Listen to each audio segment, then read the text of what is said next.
An Old-Fashioned Girl by Louisa May Alcott. Chapter 1. Polly Arrives. It's time to go to the station, Tom. Come on, then. Oh, I'm not going. It's too wet. Shouldn't have a crimp left if I went out such a day as this, and I want to look nice when Polly comes. You don't expect me to go and bring home a strange girl alone, do you? And Tom looked as much alarmed as if his sister had proposed to him to escort the wild woman of Australia. Of course I do. It's your place to go and get her, and if you wasn't a bear, you'd like it. Well, I call that mean. I suppose I've got to go, but you said you'd go too. Catch me bothering about your friends another time. No, sir. And Tom rose from the sofa with an air of indignant resolution, the impressive effect of which was somewhat damaged by a tousled head and the hunched appearance of his garments generally. Now don't be cross, and I'll get Mamma to let you have that horrid Ned Miller that you are so fond of come and make you a visit after Polly's gone, said Fanny, hoping to soothe his ruffled feelings. How long is she going to stay? Demanded Tom, making his toilette by a promiscuous shake. A month or two, maybe. She's ever so nice, and I shall keep her as long as she's happy. She won't stay long then if I can help it, muttered Tom, who regarded girls as a very unnecessary portion of creation. Boys of 14 are apt to think so, and perhaps it is a wise arrangement, for, being fond of turning somersaults, they have an opportunity of indulging in a good one, metaphorically speaking, when, 3 or 4 years later, they become the abject slaves of those bothering girls. Look here, how am I going to know the creature? I never saw her, and she never saw me. You'll have to come too, Fan, he added, pausing on his way to the door, arrested by the awful idea that he might have to address several strange girls before he got the right one. You'll find her easy enough. She'll probably be standing round looking for us. I dare say she'll know you, though I'm not there because I've described you to her. Guess she won't then. And Tom gave a hasty smooth to his curly pate, and a glance at the mirror, feeling sure that his sister hadn't done him justice. Sisters never do, as we fellows know too well. Do go along, or you'll be too late, and then what will Polly think of me? Cried Fanny, with the impatient poke which is peculiarly aggravating to masculine dignity. She'll think you cared more about your frizzles than your friends, and she'll be right, too. Feeling that he said a rather neat and cutting thing, Tom sauntered leisurely away, perfectly conscious that it was late, but bent on not being hurried while in sight, though he himself ran off his legs to make up for it afterward.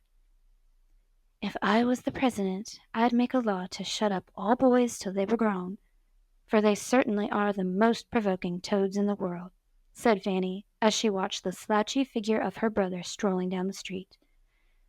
She might have changed her mind, however, if she had followed him, for as soon as he turned the corner, his whole aspect altered. His hands came out of his pockets, he stopped whistling, buttoned his jacket, gave his cap a pull, and went off at a great pace. The train was just in when he reached the station, panting like a racehorse, and as red as a lobster with the wind and the run. Suppose she'll wear a topknot and a thingamabob like everyone else, and however shall I know her? Too bad a Fan to make me come alone, thought Tom, as he stood watching the crowd stream through the depot, and feeling rather daunted at the array of young ladies who passed. As none of them seemed to be looking for anyone, he did not accost them, but eyed each new batch with the air of a martyr. That's her, he said to himself, as he presently caught sight of a girl in gorgeous array, standing with her hands folded, and a very small hat perched on the top of a very large chignon, as Tom pronounced it. I suppose I've got to speak to her, so here goes, And, nerving himself to the task, Tom slowly approached the damsel, who looked as if the wind had blown her clothes into rags. Such a flapping of sashes, scallops, ruffles, curls, and feathers was there. "I say, if you please, is your name Polly Milton?" meekly asked Tom, pausing before the breezy stranger. "No, it isn't," answered the young lady, with a cool stare that utterly quenched him.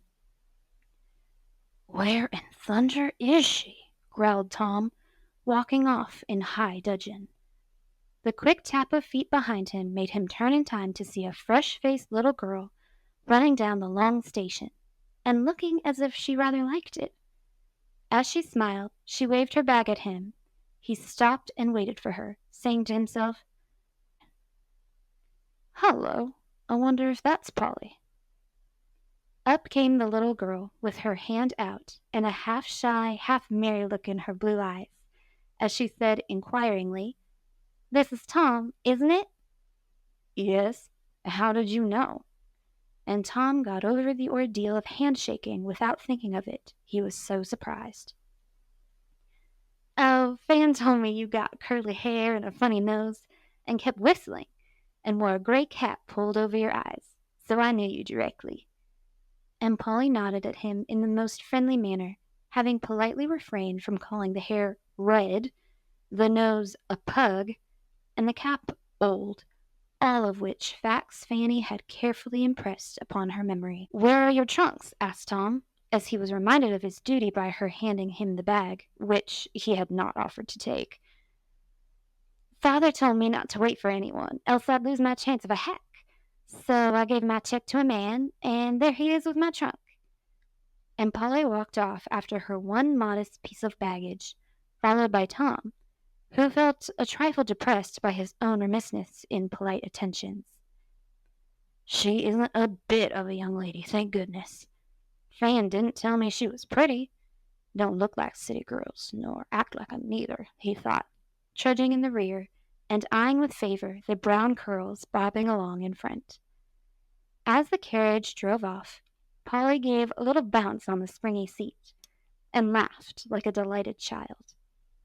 "I do like to ride in these nice hacks, and see all the fine things, and have a good time, don't you?" she said, composing herself the next minute, as if it suddenly occurred to her that she was going a-visiting. "Not much," said Tom, not minding what he said, for the fact that he was shut up with the strange girl suddenly oppressed his soul. "How's Fan? Why didn't she come too?" asked Polly, trying to look demure, while her eyes danced in spite of her.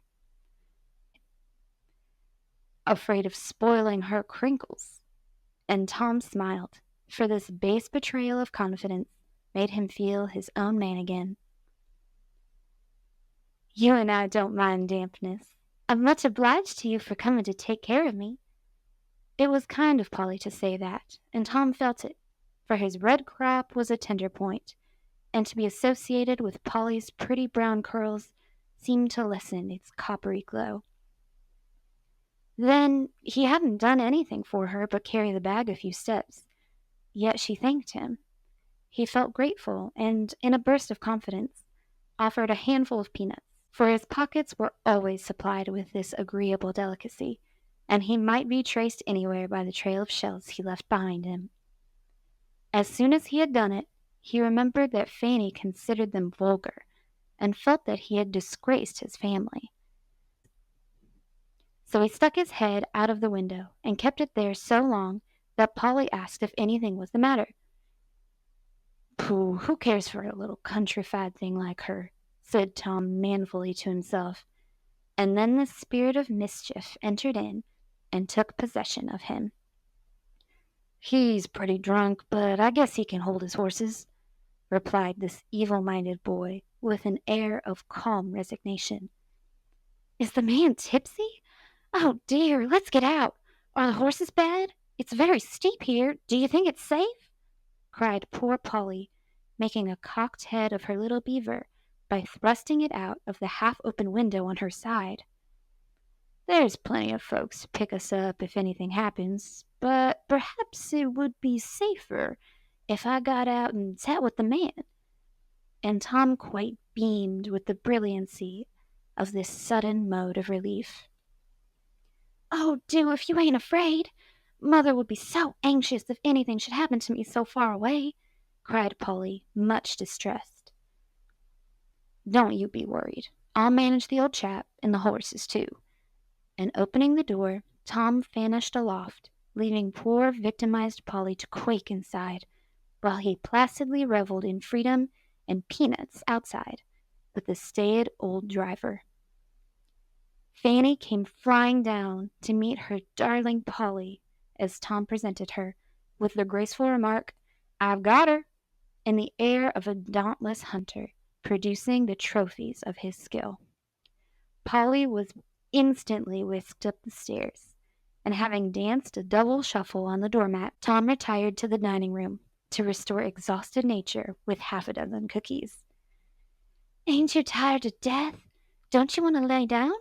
Said Fanny, sitting on the side of the bed in Polly's room, and chattering hard, while she examined everything her friend had on. Not a bit. I had a nice time coming, and no trouble, except the tipsy coachman. But Tom got out and kept him in order, so I wasn't much frightened, answered innocent Polly, taking off her rough-and-ready coat and the plain hat without a bit of a feather. Fiddlestick, he wasn't tipsy, and Tom only did it to get out of the way. He can't bear girls, said Fanny, with a superior air. Can't he? Why, I thought he was very pleasant and kind. And Polly opened her eyes with a surprised expression. He's an awful boy, my dear, and if you have anything to do with him, he'll torment you to death. Boys are all horrid, but he's the horridest one I ever saw. Fanny went to a fashionable school, where the young ladies were so busy with their French, German, and Italian that there was no time for good English. Feeling her confidence much shaken in the youth, Polly privately resolved to let him alone, and change the conversation by saying, as she looked admiringly about the large, handsome room, How splendid it is! I never slept in a bed with curtains before, or had such a fine toilette table as this. I'm glad you like it, but don't, for mercy's sake, say such things before the other girls, replied Fanny, wishing Polly would wear earrings as everyone else did. Why not? Asked the country mouse of the city mouse, wondering what harm there was in liking other people's pretty things and saying so. Oh, they laugh at everything the least bit odd, and that isn't pleasant. Fanny didn't say countrified, but she meant it, and Polly felt uncomfortable. So she shook out her little black silk apron with a thoughtful face, and resolved not to allude to her own home if she could help it. I'm so poorly, Mamma says I needn't go to school regularly while you are here, only 2 or 3 times a week, just to keep up my music and French. You can go too if you like. Papa said so. Do, it's such fun, cried Fanny, quite surprising her friend by this unexpected fondness for school.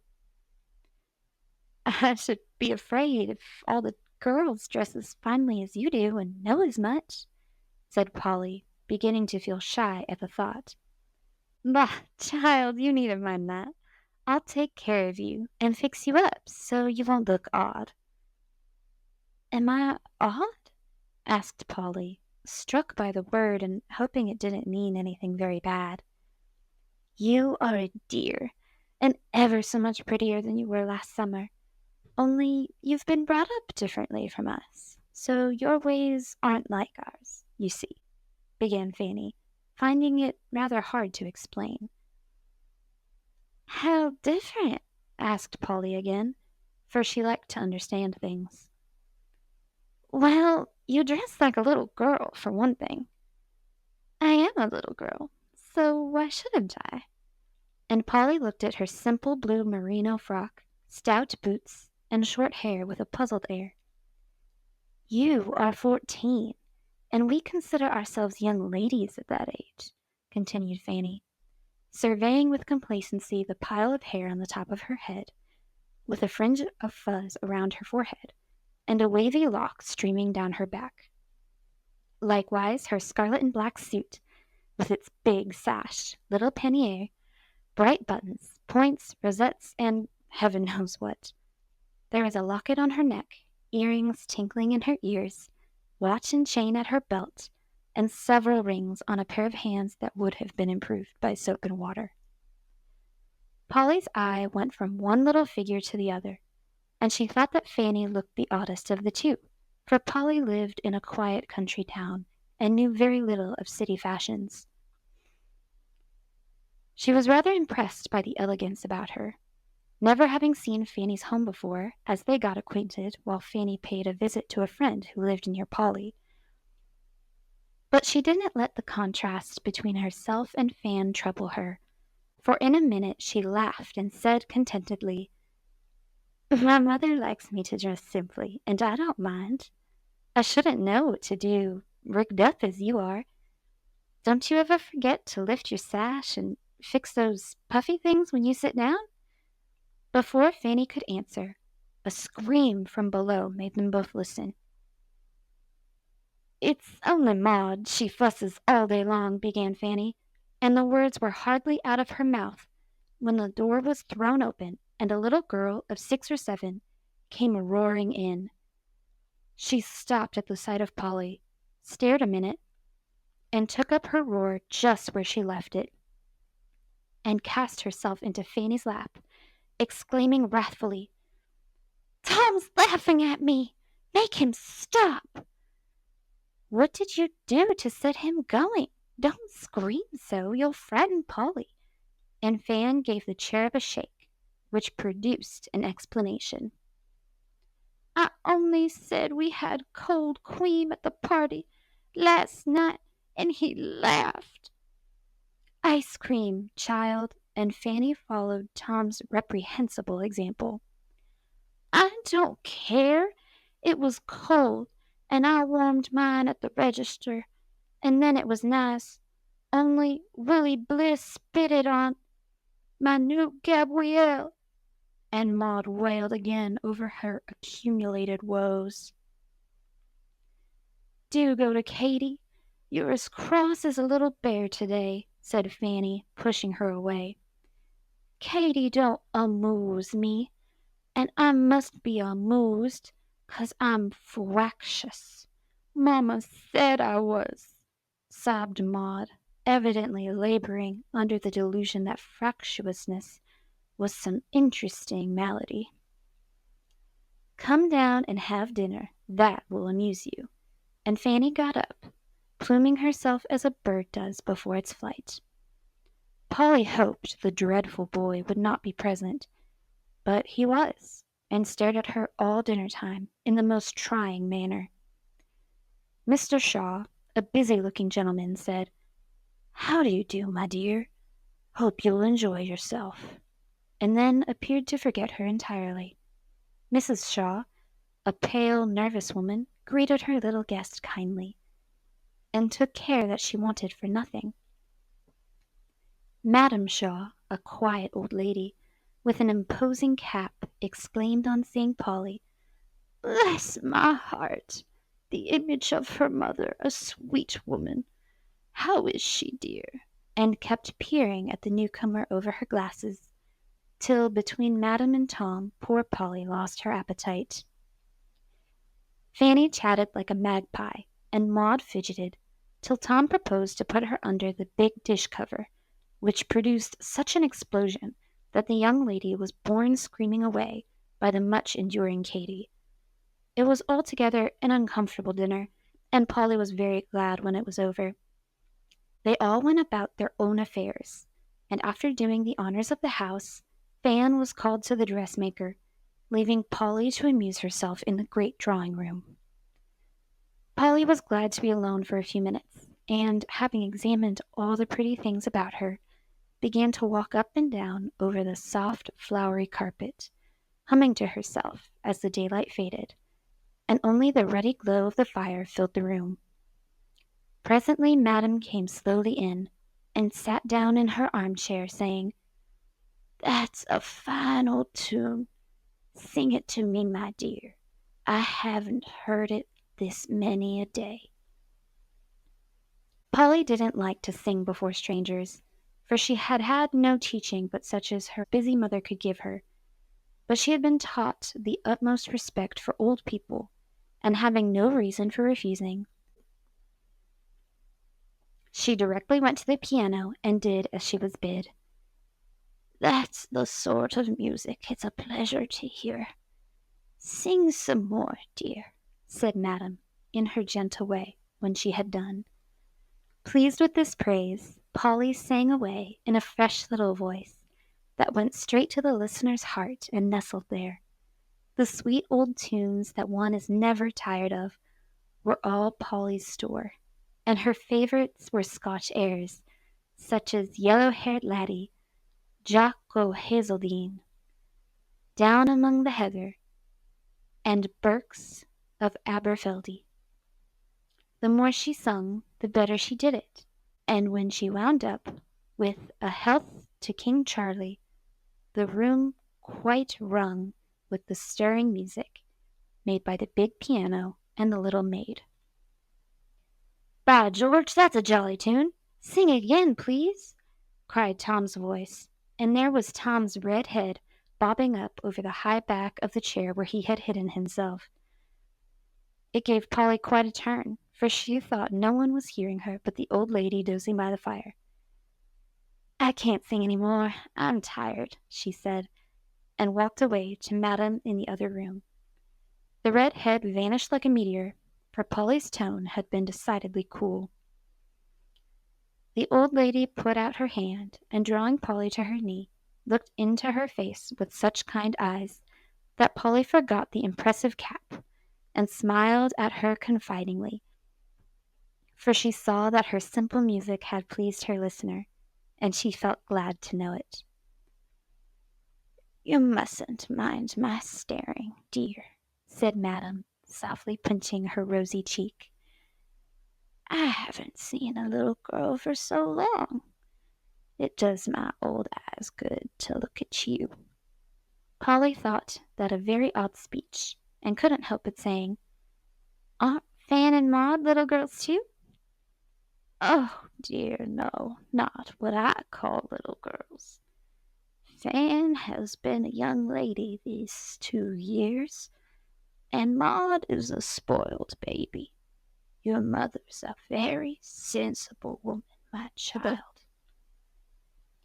What a very queer old lady, thought Polly, but she said "Yes'm" respectfully, and looked at the fire. "You don't understand what I mean, do you?" asked Madame, still holding her by the chin. "No'm, not quite." "Well, dear, I'll tell you. In my day, children of 14 and 15 didn't dress in the height of fashion, go to parties as nearly like those of grown people as it's possible to make them, lead idle, giddy, unhealthy lives, and get blase at 20. We were little folks till 18 or so, worked and studied, dressed and played like children, honored our parents, and our days were much longer in the land than now, it seems to me." The old lady appeared to forget Polly at the end of her speech, for she sat patting the plump little hand that lay in her own, and looking up at a faded picture of an old gentleman with a ruffled shirt and a queue. "Was he your father, madam?" "Yes, dear, my honored father. I did up his frills to the day of his death, and the first money I ever earned was $5, which he offered as a prize to whichever of his 6 girls would lay the handsomest darn in his silk stockings." "How proud you must have been!" cried Polly, leaning on the old lady's knee with an interested face. "Yes, and we all learned to make bread and cook, and wore little children's gowns, and were as gay and hearty as kittens. All lived to be grandmothers and fathers, and I'm the last 70. Next birthday, my dear, and not worn out yet, though daughter Shaw is an invalid at 40. That's the way I was brought up, and that's why Fan calls me old-fashioned, I suppose. Tell me more about your papa, please. I like it, said Polly. Say, father, we never called him papa, and if one of my brothers had addressed him as governor, as boys do now, I really think he'd have him cut off with a shilling. Madam raised her voice in saying this, and nodded significantly, but a mild snore from the other room seemed to assure her that it was a waste of shot to fire in that direction.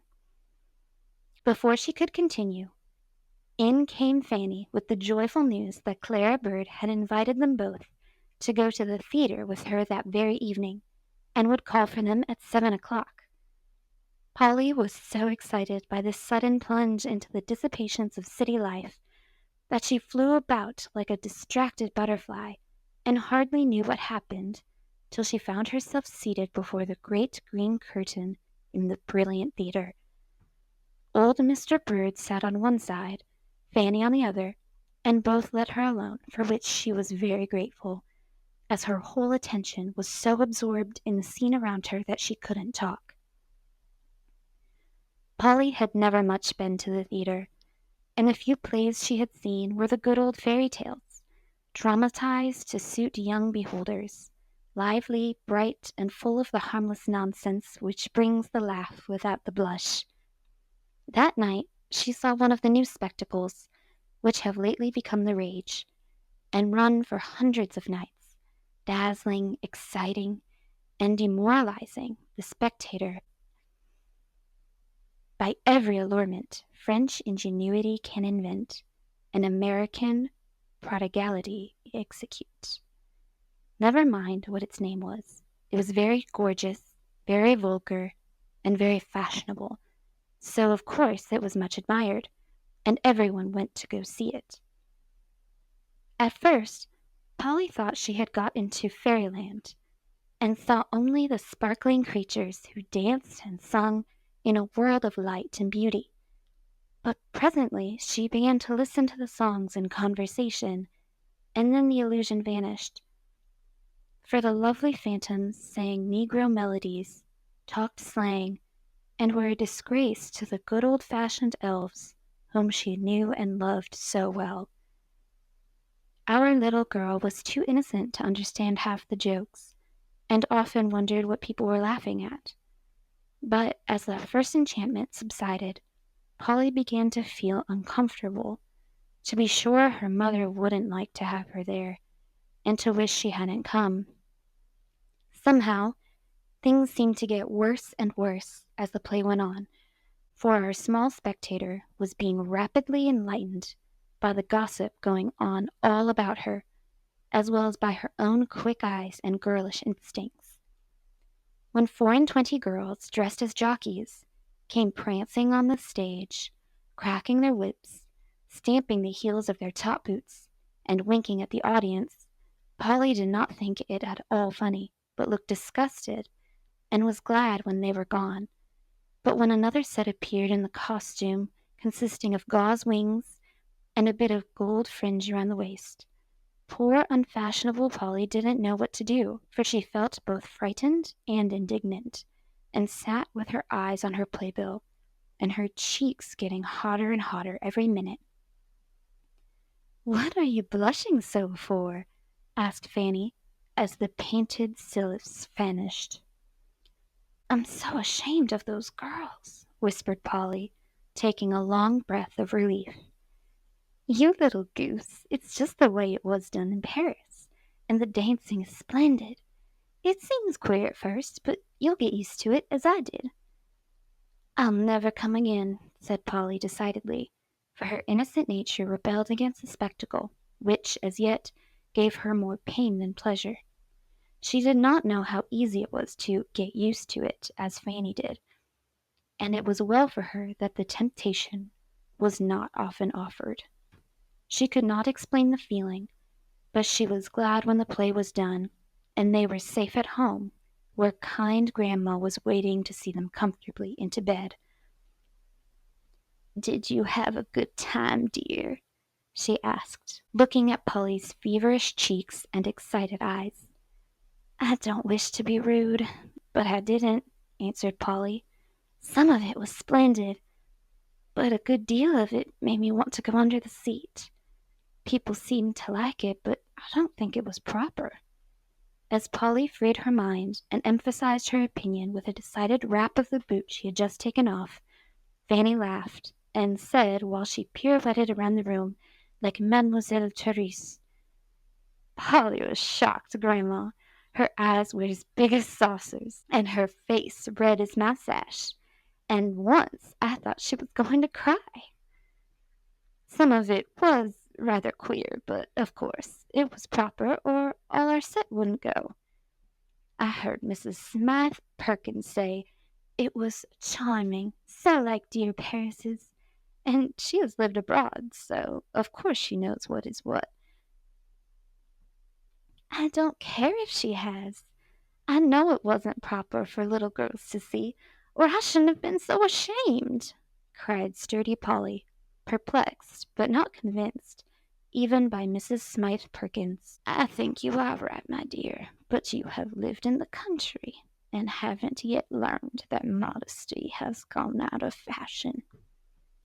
And with a good-night kiss, Grandma left Polly to dream dreadfully of dancing in jockey costume on a great stage, while Tom played a big drum in the orchestra, and the audience all wore the faces of her father and mother, looking sorrowfully at her, with eyes like saucers, and faces as red as Fanny's sash.